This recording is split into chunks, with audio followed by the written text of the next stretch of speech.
Trauma-informed care is a crucial foundation to providing services to any crime victim because experiencing any type of crime can be traumatic, and the effects of that trauma can be pervasive and long-lasting in ways we might not recognize right away. Trauma-informed care offers universal precautions to anyone who may be experiencing the effects of trauma, which minimizes the risk of re-traumatizing victims and enhances their ability to access the services they need. While all advocates are committed to helping their clients heal, sometimes we may practice in ways that are not trauma-informed and we don't even know it.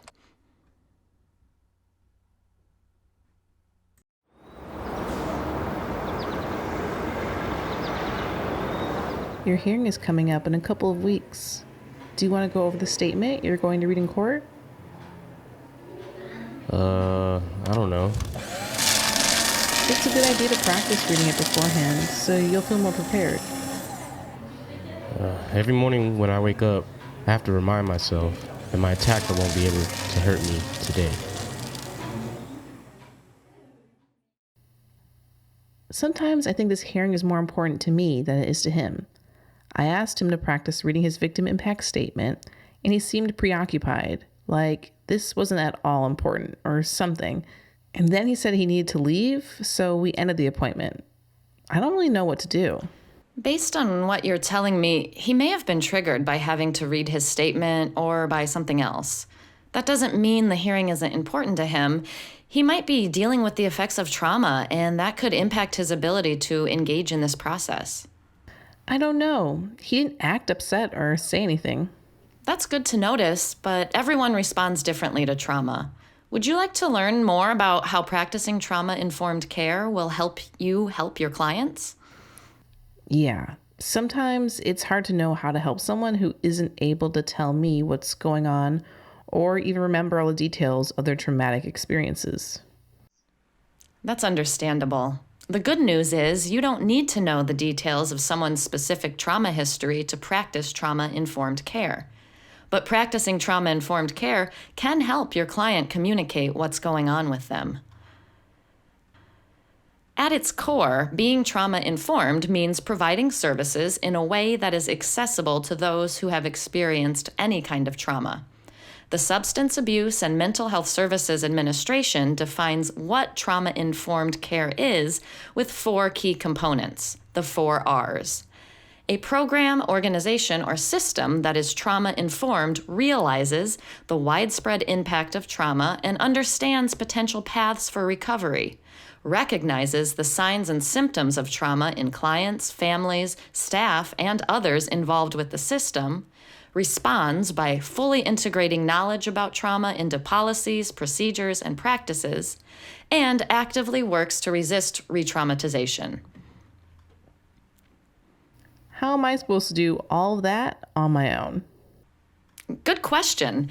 It's important to note that trauma-informed care is rooted in organizational and system-level change. It's not about an individual being trauma-informed. That's a common misconception. Trauma-informed practice asks the organization to consider changing policies, procedures, and environments to guide its staff to create safe spaces where trauma survivors can receive services. Even organizations that don't provide victim services can be trauma-informed. Okay, so how can an organization that doesn't provide victim services be trauma-informed? That's a good question. Let's break this down into 3 categories: trauma-informed, trauma-specific, and trauma-sensitive. Being trauma-informed doesn't just include the direct care provided to clients, it also asks that all people at all levels of an organization, from the front desk staff to maintenance workers, at least have a basic understanding of trauma. Trauma-informed care ensures the effects of trauma on staff are addressed as well. Being trauma-sensitive means being aware of the impact of trauma and actively working to adjust your operations and interactions to be responsive and sensitive to clients with that potential history. The difference with being trauma sensitive versus trauma informed means operating all aspects of your organization or system in line with the SAMHSA principles for implementation I mentioned earlier.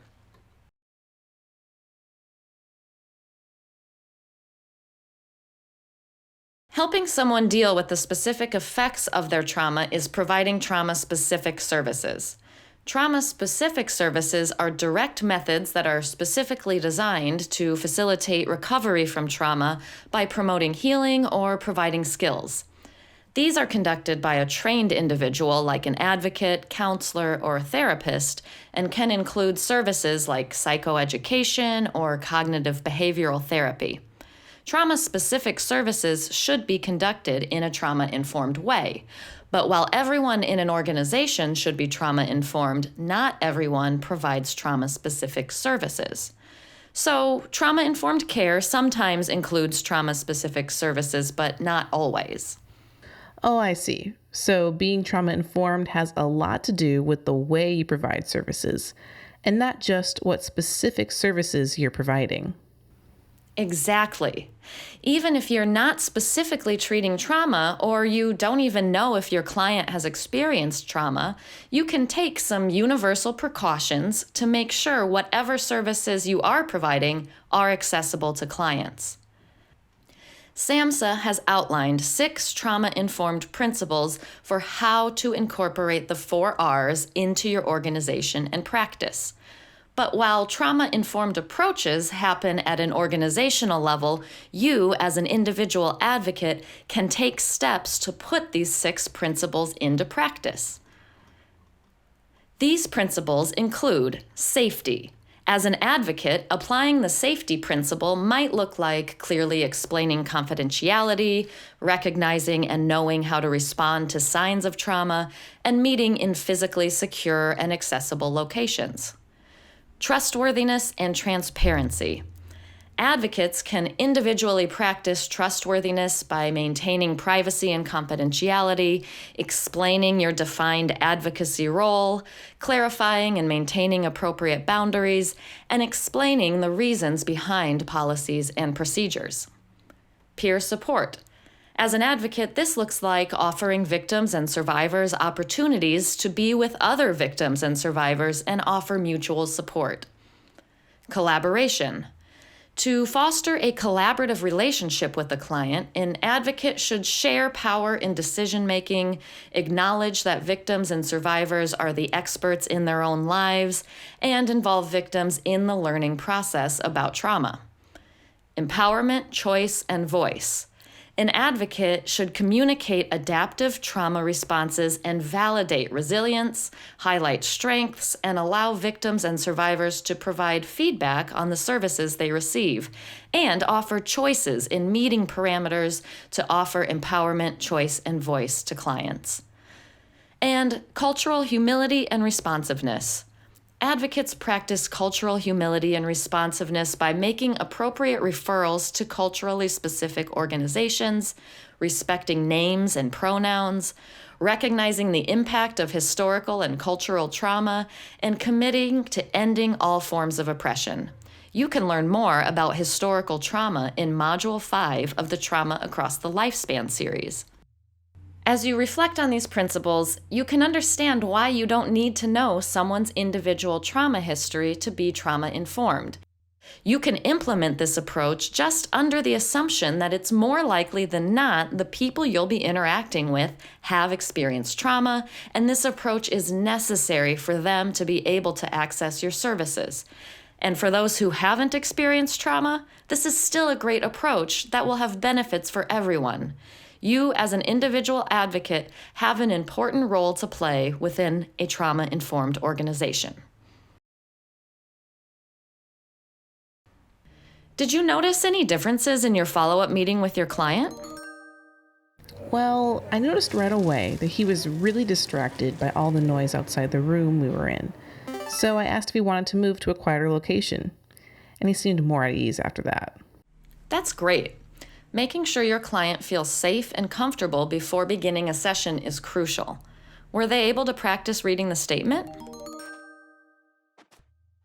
I know your court hearing is coming up in a couple of weeks. What can I do to support you around this? Is there anything you have questions or concerns about? I'm nervous about having to read my statement. What if I can't get the words out? Sometimes I just freeze.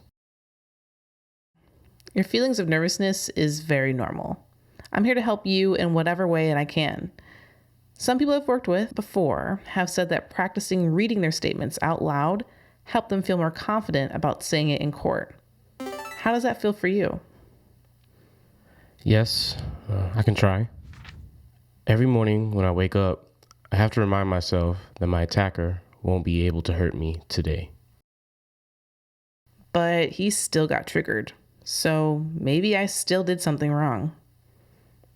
If you come across a situation where a client gets triggered, it doesn't mean you did anything wrong. When this happens, one suggestion is to politely pause the conversation and ask the client if they'd like to take a few intentional breaths or take a break. I can see this is pretty triggering to read. Would you like to take a break and maybe stand up and shake it out, or take a few deep breaths with me? Or is there anything else that you found works when you're feeling nervous?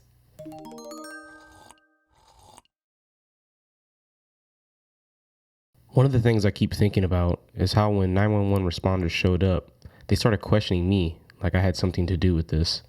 I felt like they were just targeting me because of the color of my skin.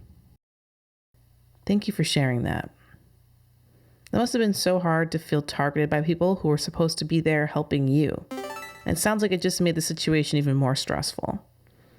It also sounds like it's making the process of giving a statement, which is already difficult, even more of a challenge. You're not alone in having this kind of experience.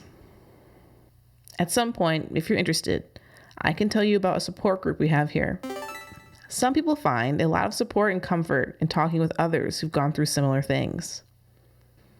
Please let me know if you're interested in learning more about that sometime.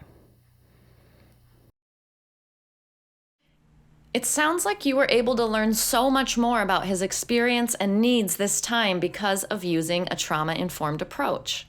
Yes, and I learned more about all the things he's already done on his own to survive and cope with this.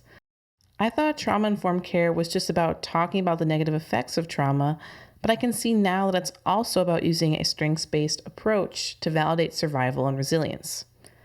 I now have a better idea of how to work with my clients on using their strengths to make decisions for their healing moving forward. Exactly. And thank you for watching this video and your commitment to being a trauma-informed advocate. To summarize, trauma-informed advocates provide options to victims and survivors, shift the focus from what's wrong with you to what happened to you, work to minimize re-traumatization, acknowledge the experiences of the victim or survivor, focus on ensuring safety, and emphasize strengths and resiliency. Trauma-informed advocates are one essential part of an organization-wide approach to realizing the widespread impact of trauma and understanding potential paths for healing. We hope you found these tips and skills useful, and please remember to visit the resource library included as a lesson with this module for more resources related to trauma-informed advocacy.